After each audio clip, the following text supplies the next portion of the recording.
right, well, I'll go ahead and get started. Thank you, everyone. Amy Huelett ARIVE. I work with the C2 and even is trying to help them optimize the system for you guys so that you guys to stay high, hopefully make more money, get paid quicker. So today we have a session called Dealing with Demos. We have two of the C2 ARIVE who are here, who are generously donating their time to help do all learn some tips and advice. I just want to ask a quick question. Couldn't hear, because I've never seen ARIVE, I'm just interested in ARIVE. Okay, anyway, so everybody else in the links received the login, maybe knows something, but not a lot of things. Who uses it full time? We use it full time. Leslie to just here to learn more. Yeah. Okay. Perfect. See you next. Please welcome coming in. Okay, so I'm just going to take a quick sec and let each of you just say a quick few things. Just in the industry, kind of legit benefits to do, how long I've been using ARIVE. So we'll kick it over to Amber first. Okay, my name's Amber Jones. I have been in the industry since I was 16 years old. So in 2002, that's when I started, have an extensive processing background. So what is that, 25 almost years? And then I've been using ARIVE for probably shortly after it came out. I would say 2021, 22, and then I actually joined C2 last May. Yeah. Finally. 16 years old, really? Yeah. I needed new K-Swiss, so, had to make money. Let's see, I got in the business in 2004. So, yep, aging myself. Been with C2 since 2020. And then using ARIVE, Amy, what would we say? 2? I think it's 3. Yeah, I think we're going on 3. Yeah, 3 years. Yeah. So definitely have some good knowledge here. I just want to say something up for you on the wire. We're going to go through some of these things today, not all of them, but I'd love to take this with you because there's a couple of things on here I want you to know. Anything you see here today was something I'm curious about. You want to go to the ARIVE.com page. There's an events link. There is a Q&A session every day at 12 p.m. Pacific. I just come to it's an hour long. So we have our support there. And they can stream here and they ask about any direction, posting anything. No, they show me how to do this.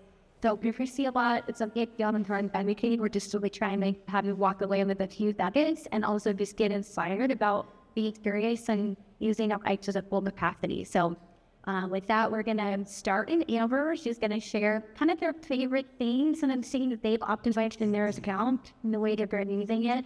So you can kind of see what's possible for you. And then we'll kind of go back and start between Amber and Honey. And then at the end, we're just going to take a quick toll on maybe first 3 things, like the lowest, which one gave me more value, and they get a prize. So with that, we'll start with Amber. All righty. So another show of hands, how many folks here are also using something that's like MBS Highway or Mortgage Coach for loan comparisons? Okay. So what I wanted to show is that you can still have the ability to do a loan comparison without having to actually pay for the extra service. So if you find yourself in a position where you need to get a little skinny in the budget, you can still have success here. And so I'm going to show you how to build out a comparison. But before I get there, a couple things that are important. You'll notice here at the top, I have it where a borrower's name would be, I have an address. I do this because when you actually print out the loan comparison in the top right corner, that's normally where the borrower's name would be. But if you want to utilize this as a resource to provide for realtors for their open houses to show different comparisons for this, you can just put the address there so it's easy for you to remember what property it was for. So when you do that, you want to at least fill out the main information that you're going to be providing the quote on. So in this case, it's going to be for a purchase. And we also want to make sure that we have the credit score here on this first page on the loan and property tab. And then you want to have the at least one sort of property type to start with, whether it's that one doesn't matter. And then the property type as well. Because one of the things that we can compare, or there's a couple things you can compare in ARIVE, it's going to be programmed. So if you want to show what is the difference between 5% down on a conventional or 5% down FHA, versus one of those with or without points. You can do that on a program level, and you can also show it at different loan amounts. So what's 10% down, what's 20% down, what's 30% down? Again, thinking of it from an open house perspective, you ask that listing agent, hey, what type of buyer do you think is going to be interested in this? Maybe they don't want low down payment options. They're like, hey, these people are going to be putting at least 50% down. You can provide those options as well. But what you cannot change is a property type. So you can't compare, oh, are we going to be comparing purchasing a single family versus a duplex? That's not possible. You also can't change the FICO score. So if you're trying to say, oh, what if I have the spouse or don't have the spouse? Based on the FICO, you're going to have to do two separate things there. But other than that, we can look at different programs and different loan amounts. So you've put in that first piece of those data points, and then you go to the products and pricing screen. And this is already in here, but you at least want to run the pricing one time, because what you're doing, and in this case, I have to click the reprice screen, but this is the screen you want to get to. And with the data that it already pulled in from the front page, I always come here, just select them all. And you also, you want to select a closing date because this impacts the per diem calculations. You will price your loan and just pick something that you think is in the realm. So we'll just go to PennyMac, we'll pick, see, you want to always open up the rate stack as well. And then you just click apply. Okay, Amber, why do we do this? Because this now opens the fee sheet. And we want to make sure at least that there's something in here, whether you want to do smart fees, you want to go through, just make sure that there's something in there, because it's going to make it easier on you once the actual comparison is generated. So do those things. We're going to go back to, we did that first step. Okay, now we're going to go back here. And we're just going to go through those steps again. So we're going to start with our first scenario with, in this case, let's start with 20% down on conventional. So we'll run this scenario and we'll open up. Now, see, sometimes they do that. Okay, so we'll look at the different things here. Now, that first round, I clicked apply to apply that program and those specifics and the lender fees and all the things onto the fee sheet. This time around, this little checkbox is the magic guy. So we're going to click on that, and you'll see that it ends up here. If you're like, oh, no, wait, I didn't want to do that. That's okay. There's a little X right there. All good. But then you want to now, let's compare this to, okay, they want to buy it down a point. Do that. Checkbox added there. And then let's see, what's another? Yeah, let's do that.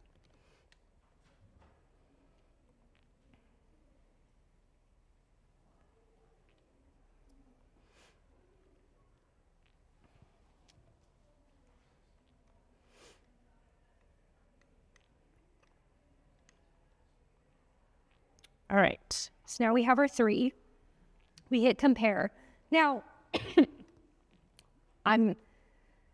I don't use the apply now button because normally this is printed. So I will uncheck that.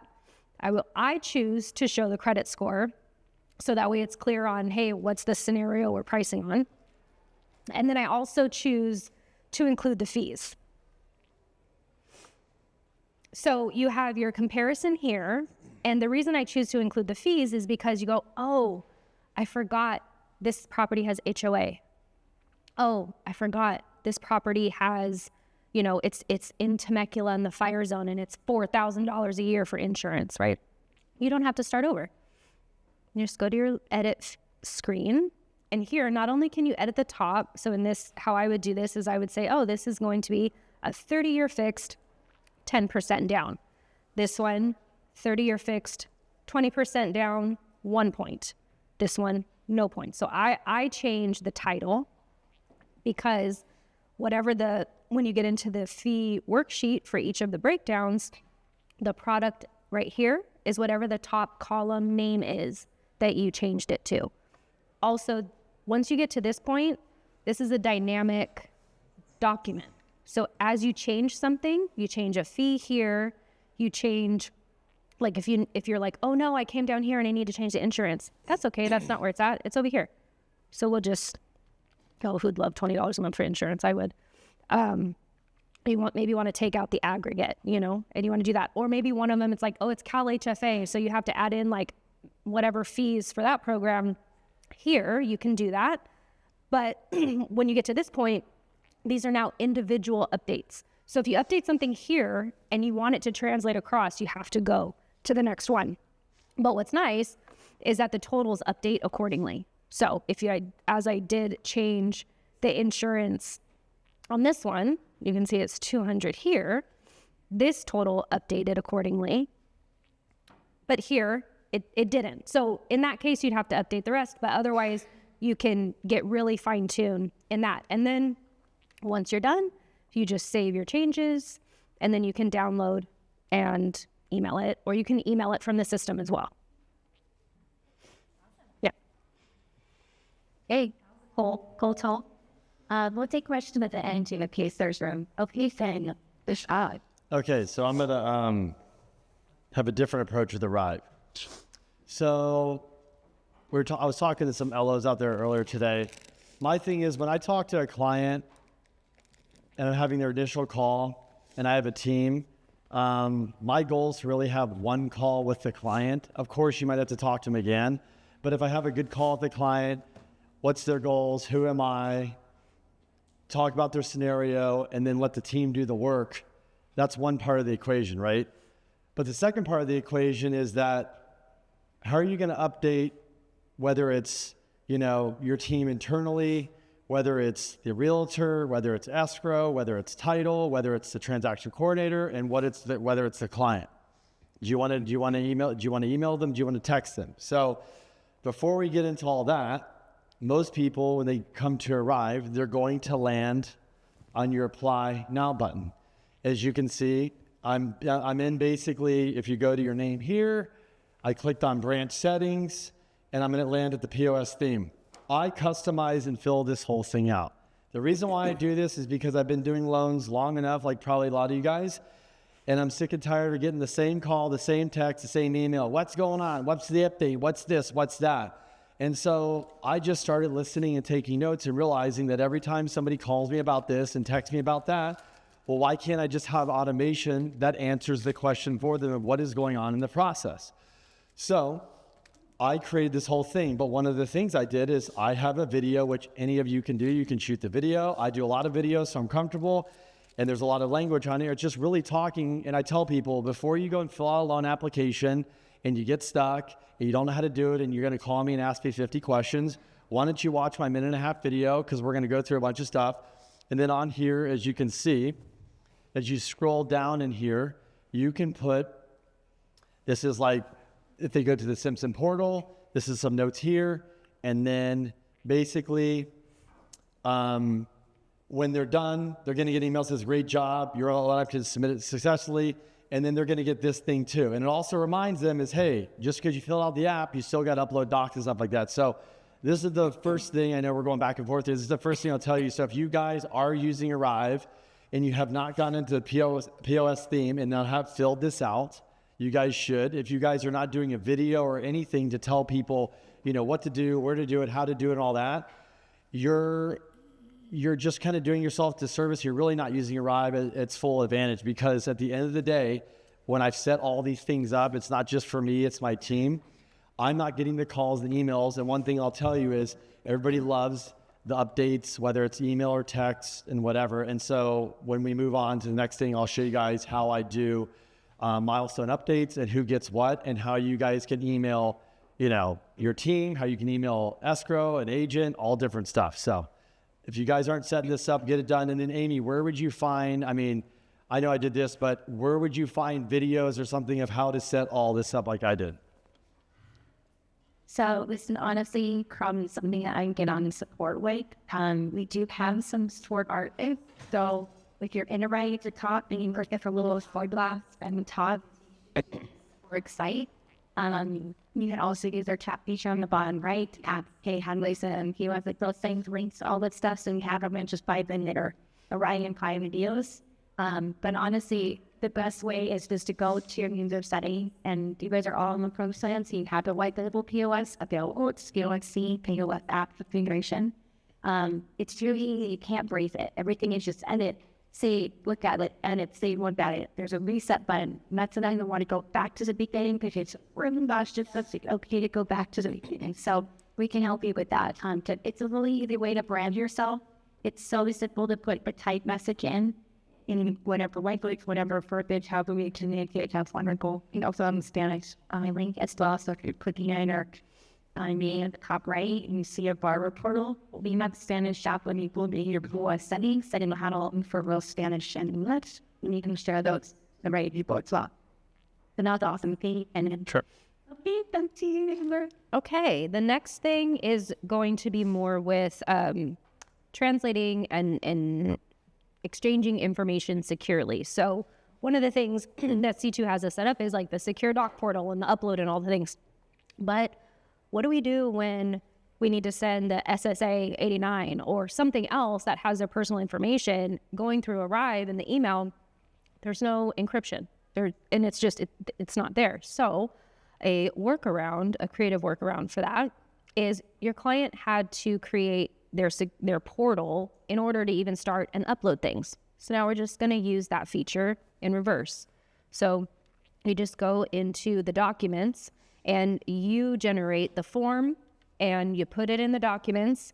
And just right here where it says show to clients, you can click on the human icon and it'll show who do you want to share this document with. So then you just click on that. As soon as they log back into the portal, they'll be able to see it. So how I've used this is when saying, hey, so borrower, I need you to sign the SSA 89. So I create it as a task for a client need, but then I tell them what to do. I say, go into the portal and you'll see the form there to securely download, and then I need you to sign it and then re-upload it. So we don't have that a whole lot, but another way that this might be helpful too is especially if you are dealing with condos or if you have documents where they're very large files and you need to be able to send those to the client, that's another way to be able to just upload it there. And even if it's a way that you want to say, you know what, your appraisal's in there, sign loan docs, anything, it's in there. So you can also use that feature in a few different ways. Yep, back to you. Okay. So in ARIVE, this is called the email SMS templates. So from here all the way down, even down here, we call these milestones. And so a milestone is pre-approval, loan setup, disclosure, submitted to underwriting, approval to conditions. You guys know what it is. You ever done a loan? It's from the start to finish. You do not need to use all of these milestones. Even though the milestone says pre-approval or loan setup, you can use it for whatever you want because the client doesn't see the back end. They only see what you send them. So for example, let me give you a couple examples. So approved with, so all of my emails when I send, they say the same thing, important update, congrats, loan approval. It says important update. So I tell clients, by the way, you're going to get in, when you get emails, it'll say important update. It's going to update you as we go through the loans. They're going to start seeing consistency and a pattern here. So as you can see here, when I got the loan approval, I decided I want to send it to the buyer's real estate agent, the borrowers, and the buyer's transaction coordinators. This one, I'm not putting the selling agent on. I just put a little message here, and then I have a video about what a loan approval is. You and I probably know what a loan approval is, but if you've never gotten a loan and you go, what the hell is a loan approval? Well, I made a video so you don't call me, and I could tell you about it in a 1.5 minute video so you don't call me and we talk for 20 minutes about what a loan approval is. Also, when this goes out, I have texting Betty set up. So texting Betty is something where it'll grab a milestone when it hits. It will send a text to the client saying, important update, your loan's approved, go check your email, look for updates and stuff. The other thing I want to point out to you guys is that there's other templates up here. So as I mentioned before, you can send an email to different parties. So approve with loan conditions.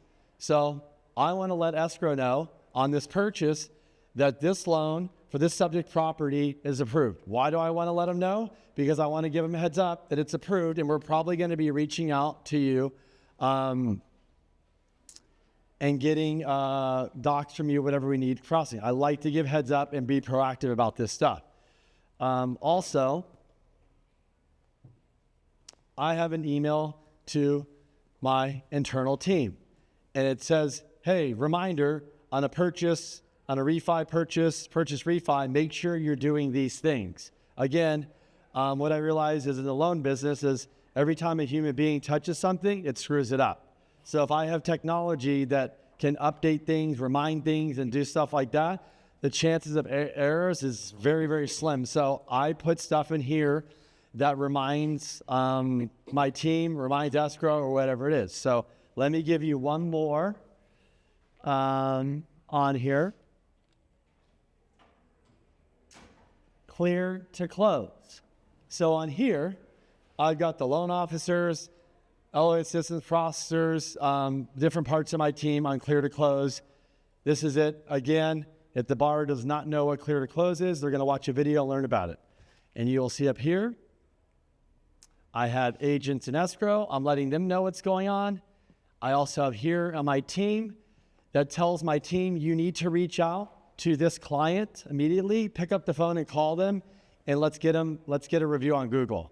So this is reminding my team, again, I'm reminding all the parties I want here, I haven't done anything. Somebody clicks a button and arrive, and all this stuff happens like this. They're also getting text messages and things like that. So these are the type of things you can do. And you know, Amy could probably tell you more about how many milestones are in there, but there's all the milestones you want, whether it's the CD, HOI order, title order. You know, look, appraisal got ordered. I put the sellers, the buyer's agent, and all this. But let me tell you something that I don't do is when I get the appraisal received, on here, I just basically say, we do not send out any appraised values to agents. So when the listing agent says, hey, what was the value? Did you read the email? I don't give out value, because the last time I gave out value, I got screamed at by the buyer's agent. So I'm never doing that again. So you can go in here and customize however you want this to do. And you can put messages in here. And this is the type of stuff when you deliver this to title, to escrow, to transaction coordinators, to agents, they're in the know, they know what's going on. They feel like a part of it. They also they're getting my emails. There's video part of those. This is how you get more referral business. This is how you meet another agent and go, wow, you know, my lender doesn't do this. So it does take time to set up, but once you set this up, it's going to save you a lot of time, a lot of headaches, and a lot of unnecessary calls, texts, and emails of questions that you don't need to answer that could just be answered by simply sending this stuff out when you do milestone updates. Yeah, well, I'll just add, everyone can turn on the ones they want, if they don't want. You might only want to send 3, right, that are crucial to you. There's a ton of options here, but you take what you want and what's meaningful to your business. There's also just basic out-of-the-box templates, so you don't have to start from scratch. I always recommend be the borrower. And like, I'm scared to do it. I don't know what this is going to look like. Be the borrower, right? Like, create a custom from what you're naming it. That is another email you use or something. Create a Gmail account or something. Set all these milestones up. Be a testimony in there and move the milestone in ARIVE and get the email. See what it looks like. Which do I like? How did that feel? Did I like you reading that? Does the template look right? And you can preview all this stuff in there. But be the borrower so that be the agent. Understand what they're seeing and customize it to what makes sense for you. Very easy to turn these things on or off at any moment. You can also automate this, right? Where you're like, hey, whatever is moving the loan forward in the inside of a body, that's what's triggering your email. Where you control when that goes out. And you can also just do it within the loan too. So if you say, hey, I don't want to auto trigger these, but I want to set this out one by one, and if I do 2 a month, then I want to control the process well, originate how it makes sense to you. That was the straight about it, right? Because you can automate it as much as you can, and you can put processes in place that things go out, that things happen, but you drive that. So I And just to add with that, an easy way to get to the point of editing the templates, especially because of like the HTML code and stuff happening behind the scenes, is using Google Docs. You can build everything out in a Google Doc and being able to do that. That way you then can just copy and paste it as your final version and doing that. Okay, so last thing is pretty specific, but also I think important if you're gonna be doing seconds. So when we're working on second liens, whether it's going to be the HELOC or a fixed second, one of the things that I would have a challenge with is trusting the DTI or the LTV in the system and having to just kind of do some double work and double math. So one of the features that I came across, I was like, oh my gosh, this is genius. I had no idea that we had to do this, is that when you are when you're looking at that, when you go to the liabilities and you have a mortgage loan that you are like, this is the first, you want to go to that first lien and you just want to check the resubordinate button. When you check that button and then you go back to your front screen, it will have, well, it should have, oh, here we go. Then you got to check that box. No. See? Oh, yes, thank you. See? Let's try that again. Oh, no, it was. Okay, so that's saved. In face. You did it. Okay, so normally it does it. What is happening? Oh, is that what's happening? There we go.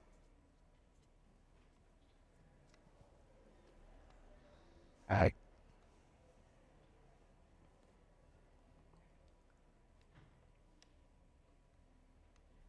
I'm sure this is all very helpful. If I did that. We're learning a lot. Other finances is wanted to do that. it's just I can't hear us. We've done it.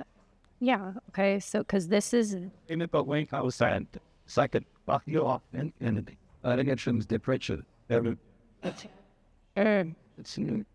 well, you can have them on, I guess, a purchase too, but maybe that's what it was. I think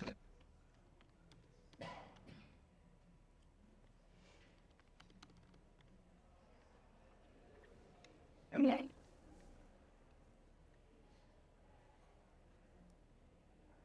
Yeah, okay. We still showing resubordinated? Yes. Okay. Okay, well, in a perfect world, Right stuff. right here. Yeah, see, but normally it would show right here. I don't know what I'm doing wrong. Like you're finding it with the baby's board you did. And if you did were you the input? It's but I'd love to say be here, but I don't know. Yeah, no, it's fine. Because that, I know that's the HELOC payment and the, no. Okay, well, that was supposed to be a really helpful tip, guys. But I've done it for you. Yeah. Yeah. correct action. Existingly not, but you could write in that. Type in the be now it. Yeah, but then it's,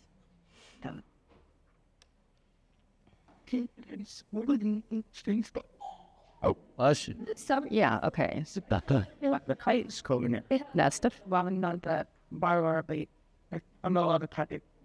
Dabbers. I think he's still thinking that before me. Not. this one? And then stick on the first slide there in ACM. And you dive in.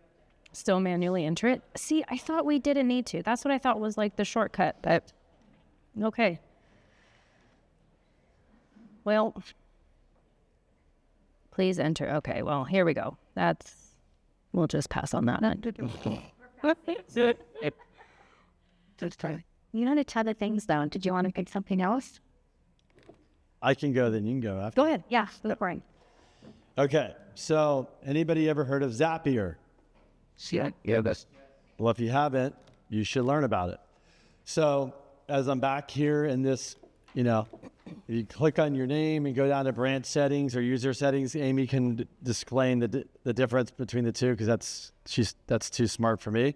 But API integration. So with Arrive, remember, this is your LOS. That's what most people think. I just take an application, I do the income and upload docs. But if that's all you think of this system as, then you're really just not understanding the system. So we went through how you can set up.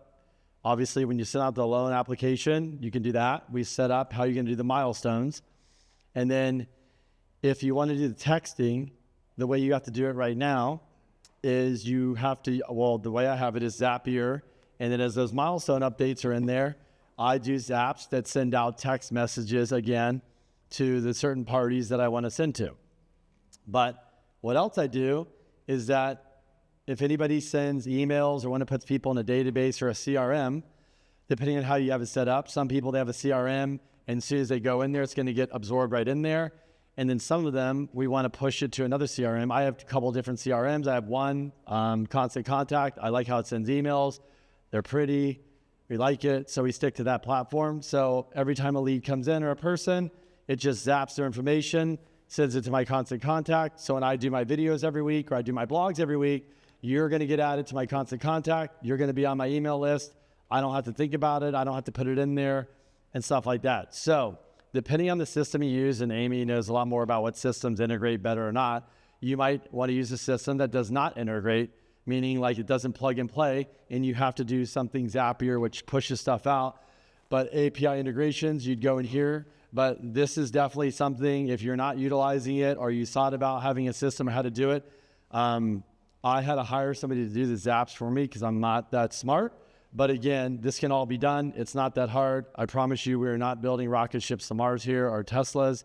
It's very simple, but this is another piece of technology they have that you might not know that is very useful. And so depending on what systems you use, CRM, you want to send text out, anything at all, there's a lot of different options Zapier. I wanted to point that out. This is something that you definitely want to use and get familiar with.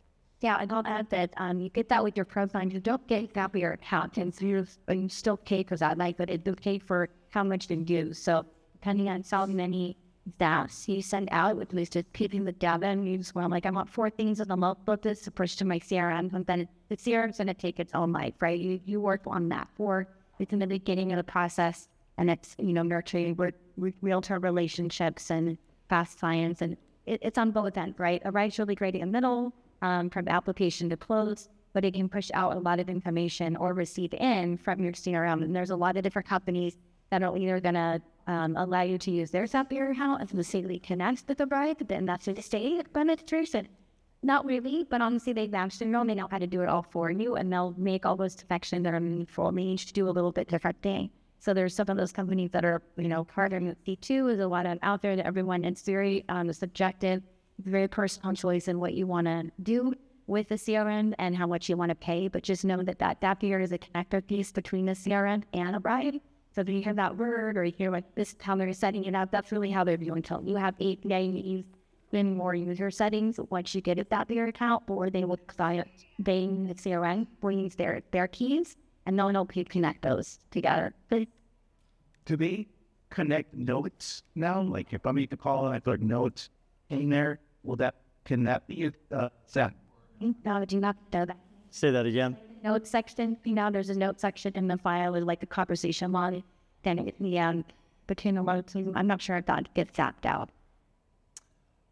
You mean if you put notes in your file?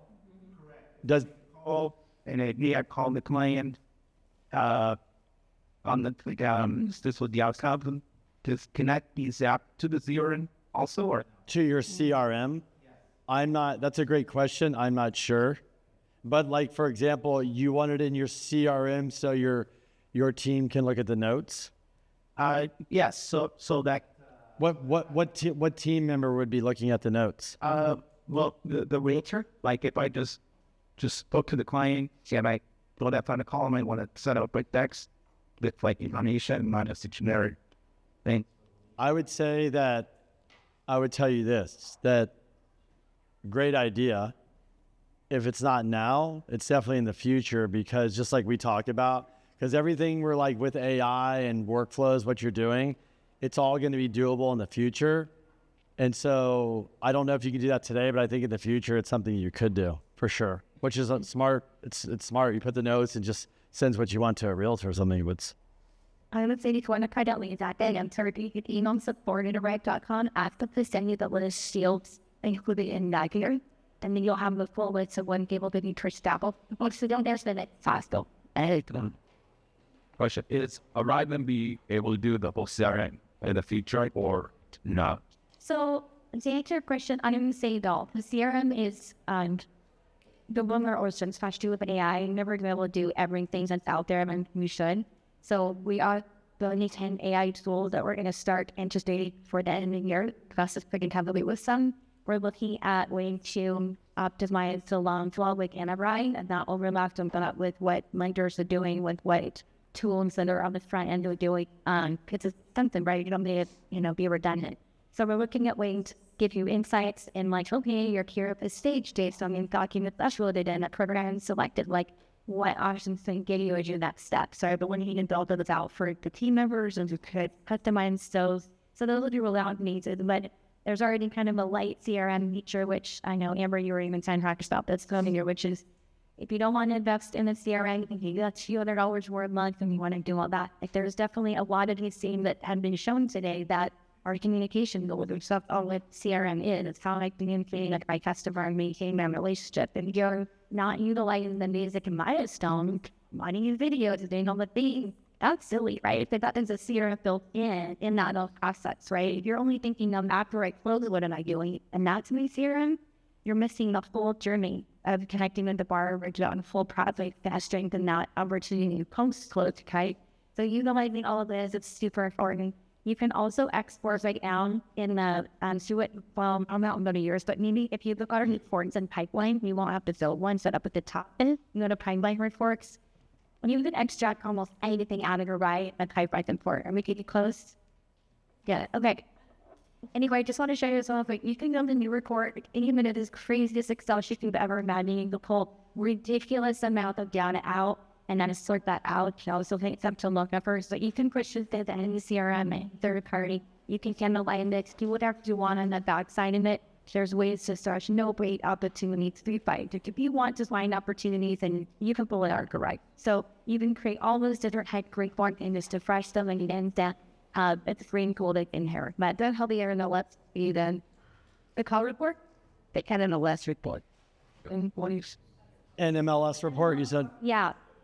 So I don't know. Report, not the different. Okay. So again, as long as you're updating your dates of funding, because our system is capturing them along the way, you'll have a perfect useful report. You can export out or for purpose we calling for you. And that and super easy and call it. And I would just say one thing to piggyback on Amy. I use this system a lot. I'm really in here. I honestly, and I was talking to your CEO, I told you, it's like you really want a system like this to focus on what they're great at. When they start doing all this other stuff, what's going to happen is they're going to lose the focal point because this system, as it evolves, there's so many more things they can do just to make our job easier as a loan officer. Forget the CRM, like when we've talked about stuff. So I would say like go find the badass CRM that you like and then Zapper included because that CRM might just want to focus on being a CRM and this is focused on being an LOS. When you combine the two, it's taking the focus away on really what we want as an LL for sure. That's just my opinion. I am totally agree. Well, we're out of time, but thank you so much. I want to get it right now. Thank you. Brian has something to kind of if you give a quick thought, who's thought they can use features or more accountable for you personally? Anyone? Some of it is there can now, okay? They call, thanks. Okay, I thought they have numbers. University to CR, Monday Fair, extended more than I was the fun. Yay! Stop stopping. Sorry. We're going to get a call, friend. It was exciting. Okay.